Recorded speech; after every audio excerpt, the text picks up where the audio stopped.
নমস্কার, আমি শুভশ্রী গাঙ্গুলি। যুব ভারতীতে মেসিকে নিয়ে যে মেসটা ঘটে গেল সেটা নিয়ে কিছু ক্লারিফিকেশন দেওয়ার জন্যই এই ভিডিওটা আমি করছি।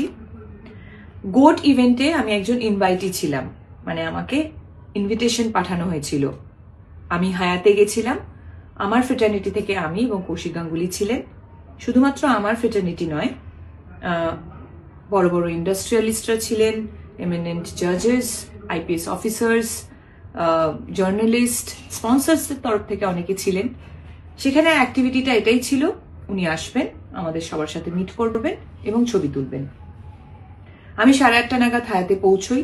10:15 নাগাদ ওনার সাথে আমার মিট হয়, আমি ছবি তুলি এবং যখন আমি বেরিয়ে আসছি তখন পিআর টিম থেকে আমাকে রিকোয়েস্ট করা হয়, ওদের পিআর টিম থেকে আমাকে রিকোয়েস্ট করা হয় যদি আমি যুব ভারতীতে যাই তাহলে ওনাদের জন্য খুব সুবিধে হয়, কারণ ওখানেও নানান রকম ব্যবস্থাপনা ছিল মেসিকে ঘিরে, যেখানে আমি থাকলে ওনাদের সুবিধে হয়। আমি ছাড়াও Sourav Ganguly, SRK, honourable chief minister. হ্যাঁ, আর একটা কথা বলে দিই, যেহেতু এই প্রশ্নটা উঠছে যে আমাদের ইন্ডাস্ট্রি থেকে আমাকেই কেন ডাকা হয়েছে, এটার উত্তর ওদের পিআর টিম বেশি ভালো দিতে পারবে যে আমাকে কেন ইনভাইট করা হয়েছিল। আমি রাজি হওয়ার পর হায়াত থেকে বেরিয়ে যুব ভারতীতে যাই এবং আমাদের জন্য একটা নির্দিষ্ট টেন্ট করা হয়েছিল, সেখানে অনেকেই আমরা বসেছিলাম, ওনার জন্য অপেক্ষা করছিলাম, অনুষ্ঠান শুরু হওয়ার অপেক্ষা করছিলাম। ইন বিটুইন আমার পিআর টিম থেকে ইনস্টাগ্রামে ফটোগুলো পোস্ট করা হয়। আমরা রিয়েলাইজ করিনি ঠিক সেই সময় ছবি পোস্ট হয়নি, তার কারণ ওখানে জ্যামার লাগানো ছিল। আপনারা যারা যারা ওখানে ছিলেন তারা নিশ্চয়ই জানেন, আপনাদেরও ফোনের নেটওয়ার্ক কাজ করছিল না। 11:30 নাগাদ মেসি ঢোকেন এবং ঢোকার পর যে ক্যাওসটা শুরু হয়, যে ডিজাস্টারটা হয়, সেটা আমি নিজের চোখে দেখেছি। আমি মাঠে বসে নিজে ওনাকে দেখতে পাচ্ছিলাম না, আপনারা কিভাবে দেখবেন? আমি টেন্টের মধ্যে ছিলাম এবং দেখতে পাচ্ছিলাম কিভাবে ম্যানেজমেন্টের একটা ডিজাস্টারের জন্য এত সুন্দর একটা ইভেন্ট হতে গিয়েও হলো না। তারপর ঝামেলা শুরু হলো। আমার একটা শুটিংয়ে যাওয়ার ছিল, অলরেডি আমি লেট হয়ে গেছিলাম। আমি ওখান থেকে বেরিয়ে আসি এবং বেরোনোর সময় যেহেতু আমার শুটিংয়ে দেরি হয়ে যায়, তাই আমার ওখানে কমিউনিকেশন করার প্রয়োজন ছিল। আমি ওখানে কিছুটা সময় ফোনে ব্যস্ত ছিলাম। তারপরে এই যে এত সুন্দর একটা ইভেন্ট হলো না,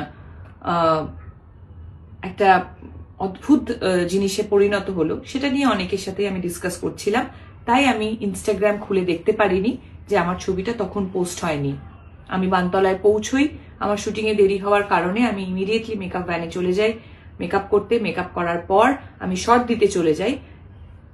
অনেকক্ষণ পর আমি রিয়েলাইজ করি যে ঘটনাটা আমি দেখে এসেছি সেটা একটা বড় আকার নিয়ে নিয়েছে এবং কোনো না কোনোভাবে আমি সেটাতে রিলেট হয়ে গেছি। যখন আমি ইনস্টাগ্রাম খুলি তখন আমি রিয়েলাইজ করি যে আমার ছবিটা জাস্ট কিছুক্ষণ আগে শেয়ার হয়েছে, পোস্ট হয়েছে টেকনিক্যাল গ্লিচের জন্য, এবং এটা প্রচুর জায়গায় অলরেডি শেয়ার হয়ে গেছে। এখানেই আমার ঘটনা শেষ। তারপর থেকে শুরু হয় আর একটা ঘটনা, সেটা হলো আমাকে নিয়ে ট্রোল করা, অকথ্য ভাষায় গালাগালি, আমাকে একটা প্রোপাগান্ডা বানিয়ে, আমাকে একটা অবজেক্ট বানিয়ে, মানে আপনারা এমন একটা সিচুয়েশন ক্রিয়েট করলেন যেন মনে হলো মেসি যখন মাঠে ঢুকেছে আমি ওনাকে ঘিরে দাঁড়িয়েছিলাম একা, আমি ওনার সাথে ছবি তুলছিলাম সেলফি নিয়ে। বলতে পারবেন কি আপনাদের ভিউ, আপনাদের ভিশন কোনোভাবে আমি ব্লক করেছি? আমি কি মাঠে কোথাও ছিলাম? আমার কি দোষ যে আমাকে ইনভাইট করেছিল, আমি হায়াতে গিয়ে ওনার সাথে ছবি তুলেছি, সেটা দোষ? হ্যাঁ, আমি এটা মানছি যে টেকনিক্যাল গ্লিচের জন্য আমার ছবিটা রং টাইমে পোস্ট হয়ে গেছে এবং আমি ছবিটি ডিলিট করিনি, এটা আমার দোষ হতে পারে। কিন্তু আমাকে নিয়ে যেভাবে নোংরামি আপনারা করছেন, আপনাদের সাথে আমি সমব্যথী। আপনাদের এত কষ্টের রোজগার, আপনাদের স্বপ্নের মানুষকে আপনারা দেখতেই পেলেন না। যে ম্যাসাকারটা ওখানে হলো, সেম অন্যায়টা তো আপনারা সবাই আমার সাথে করছেন। আপনারা কি একবারও ভেবে দেখেছেন যে আপনাদের, আবার বলছি, যে মাঠে কোথাও কি আমি ছিলাম? ভেবে দেখুন। আমি একজন নারী, একজন মহিলা, বাংলা ফিল্ম ইন্ডাস্ট্রিতে কাজ করি বলে আমাকে কি অ্যাটাক করছেন? বলিউডেও তো করিনা কাপুর গেছিল, হায়দ্রাবাদ থেকেও একজন হিরোইনকে ইনভাইট করা হয়েছিল। শাহরুখ খান কি আসেননি ছবি তুলতে? আমার কিসের দোষ? একটা পলিটিক্যাল অ্যাঙ্গেল দিয়ে দেওয়া হচ্ছে, নানান রকম পলিটিক্যাল নেতারা আমার ছবি নিয়ে প্রেস কনফারেন্স করছেন, নানান রকম জার্নালিস্টরা হয়তো তাদেরকে আমি কখনো সময় দিতে পারিনি বলে রাগ একদম উপরে দিচ্ছেন যে টিএমসির এমএলএ রাজ চক্রবর্তীর বউ অমুকের এক্স গার্লফ্রেন্ড। 2026 আসতে যাচ্ছে, একজন মহিলা হয়ে আরেকজন মহিলাকে আপনি এইভাবে সম্বোধন দিচ্ছেন? এই সমাজে আমরা বাস করছি? বাহ, আপনারা আমার সাথে ঠিক করলেন তো।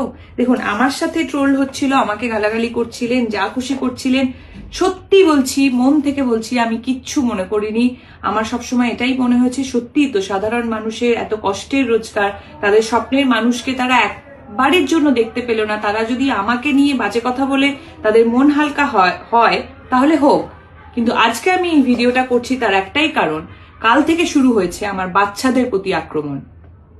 দুটো ছোট ছোট বাচ্চা, তাকে বলা হচ্ছে, আমার কাছে মেল আছে এবং নানান রকম প্রমাণ আছে যেখানে বলা হচ্ছে ওই দুটো বাচ্চাকে মেরে ফেলা হবে। আমি একজন মা হিসেবে তো সেটা মেনে নেব না, কোনোভাবেই মেনে নেব না।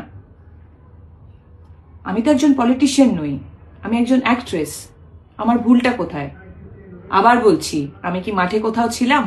আপনাদের ভিশন আমি ব্লক করেছি? আমার বাচ্চাদের ওপর কেন আসছে? আপনারাও কিন্তু ইকুয়ালি অন্যায়টা করে ফেলেছেন, এটাই বলবো।